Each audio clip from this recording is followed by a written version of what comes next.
Terry Michael, the Bible lady, or Terry Michelle, whichever you prefer. I'm good. So who is God's favorite? We're going to look at that. This is Easter week, and Jesus entered Jerusalem. So he went to Jerusalem, but then he went to Jerusalem every year. Not just for the 3 years of his ministry. He went from the time when he was a young babe, because he was Jewish, and they went and they had the Passover. You forgot about that, right?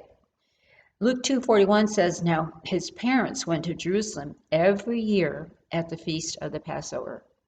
And by the way, Passover begins tomorrow, Wednesday, on April 8th, 2020. So now you know when this was made. So Jesus was used to going to Jerusalem. It was his custom. And one time he stayed behind when he was 12. Remember that. But he knew that one day he would enter Jerusalem for the very last time.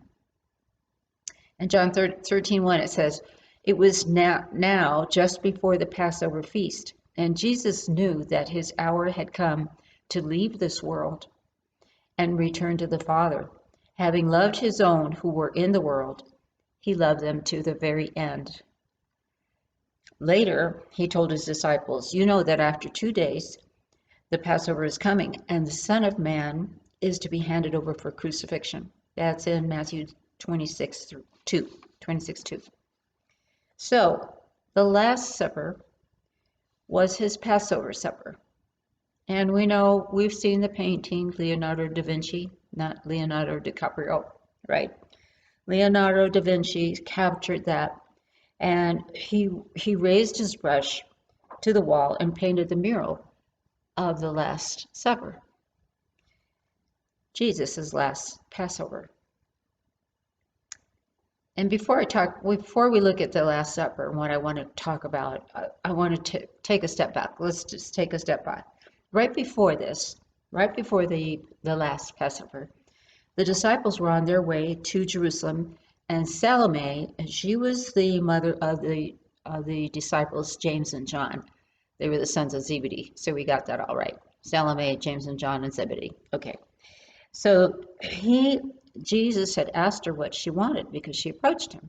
And she said, command that in your kingdom these 2 sons of mine may sit on your right hand and on your left.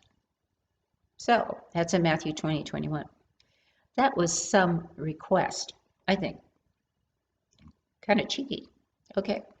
But the account goes on and says, when the 10 heard of it, now I guess Judas wasn't there because there was 12 of them. Oh, somebody else wasn't there either. Okay, they were moved with an indignation, so there were only 10 with them, and they resented it. So the indignation was they resented it. So that was in Matthew 20:24.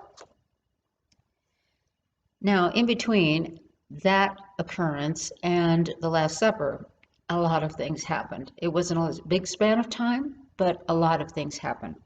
So Jesus did many things, and he was preparing to leave them. So he was trying to get everything in that he could. You know, he gave them all kinds of parables and everything. There's a lot there. There could be another book. Okay. So after Jesus told them that they were at the Last Supper. Let's go back to the Last Supper. They were there, and Jesus told them that someone would betray them. And they began to discuss among themselves which one of them it would be who was going to do this thing. And then right after that, it says, there arose a dispute among them as to which one of them was regarded as the greatest. This knitted group had ministered alongside Jesus all this time. But they had not forgotten what Salome had requested, right?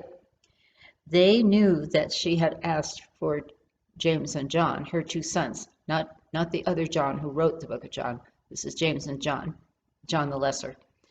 They should have been really concerned about what Jesus was going to go through. He was trying to tell them, I'm leaving you. This is coming to an end.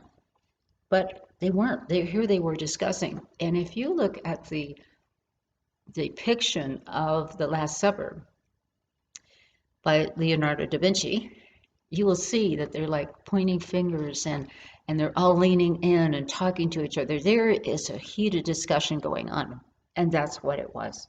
So, who is God's favorite? Are you God's favorite? Or am I God's favorite?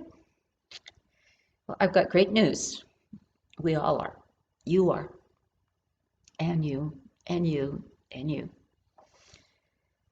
Remember earlier in John 13:1, it said, having loved his own who were in the world, he loved them to the very end. He loves us, all of us. And the way to know that, I'm telling you, is to receive him. That's the way you'll know it.